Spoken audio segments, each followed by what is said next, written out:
آج کا واقعہ ایک اللہ والے کی بہو کے بارے میں ہے جو گدھی بن گئی تھی۔ یہ واقعہ عورتوں کے بارے میں ہے تو پلیز ویڈیو کو آخر تک ضرور دیکھیں اور ہمارے چینل کو سبسکرائب ضرور کریں۔ یہ واقعہ ایک پرانے گاؤں کا ہے جہاں ایک نہایت نیک اور پرہیزگار اللہ والے بزرگ رہتے تھے۔ ان کا پورے گاؤں میں بڑا احترام تھا۔ وہ سادہ زندگی گزارتے، ہمیشہ نماز، ذکر اور اذکار میں مشغول رہتے اور لوگوں کو نیکی کی دعوت دیتے۔ گاؤں کے لوگ انہیں ولی اللہ مانتے تھے اور ان کی باتوں کو بڑی عقیدت سے سنتے تھے۔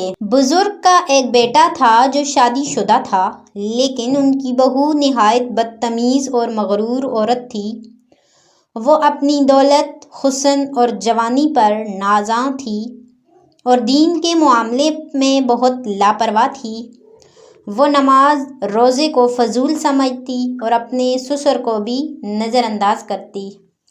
اگر بزرگ اسے کوئی نیک بات کہتے تو وہ ہنستی یا پھر بدتمیزی سے جواب دیتی۔ ایک دن بزرگ نے بہو کو محبت سے سمجھایا، بیٹی، نماز پڑھ لیا کرو، یہ اللہ کا حکم ہے اور جو اللہ کے حکم کو جھٹلاتا ہے وہ خسارے میں رہتا ہے۔ بہو نے طنزیہ ہنسی اور گستاخی سے کہا، یہ نماز روزے بس آپ جیسے بوڑھوں کے لیے ہیں، جوانوں کو ان چیزوں میں وقت ضائع کرنے کی کیا ضرورت؟ یہ الفاظ سن کر بزرگ کا دل دہل گیا۔ انہوں نے درد بھری نظروں سے بہو کی طرف دیکھا اور خاموش ہو گئے، مگر دل میں دعا مانگی، یا اللہ اس مغرور لڑکی کو ہدایت دے یا اسے اس کے غرور کا انجام دکھا دے۔ اگلے دن گاؤں میں ایک عجیب واقعہ پیش آیا۔ صبح کے وقت جب سب لوگ جاگے تو بزرگ کی بہو کہیں نظر نہیں آ رہی تھی۔ گاؤں والے، محلے والے سب اسے ڈھونڈنے لگے، مگر وہ کہیں نہیں ملی۔ پھر کسی نے بزرگ کے گھر کے باہر ایک گدھی کو بندھا ہوا دیکھا جو بڑی بے چینی سے چل رہی تھی اور آنکھوں سے آنسو بہا رہی تھی۔ یہ دیکھ کر سب حیران رہ گئے۔ بزرگ باہر آئے تو وہ گدھی انہیں دیکھ کر مزید بے چین ہو گئی۔ بزرگ نے جب اس کی آنکھوں میں جھانکا تو ایک عجیب سی پہچان ان کے دل میں اتر گئی۔ وہ سمجھ گئے کہ یہ کوئی عام گدھی نہیں بلکہ ان کی اپنی بہو ہے جو گستاخی کی سزا میں گدھی بنا دی گئی ہے۔ یہ خبر پورے گاؤں میں جنگل کی آگ کی طرح پھیل گئی۔ سب لوگ بزرگ کے دروازے پر جمع ہو گئے۔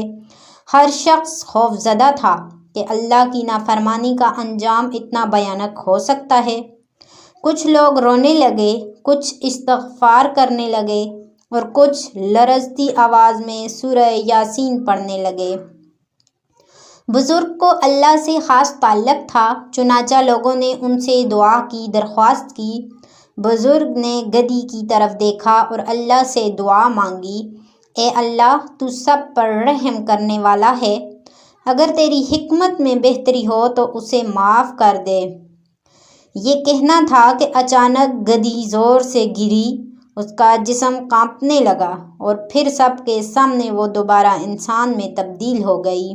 جیسے ہی وہ دوبارہ انسان بنی، وہ فوراً بزرگ کے قدموں میں گر گئی اور روتے ہوئے بولی، ابا جی، میں نے اپنی غلطی کا احساس کر لیا، مجھے معاف کر دیں، میں اب کبھی نماز نہیں چھوڑوں گی، کبھی گستاخی نہیں کروں گی۔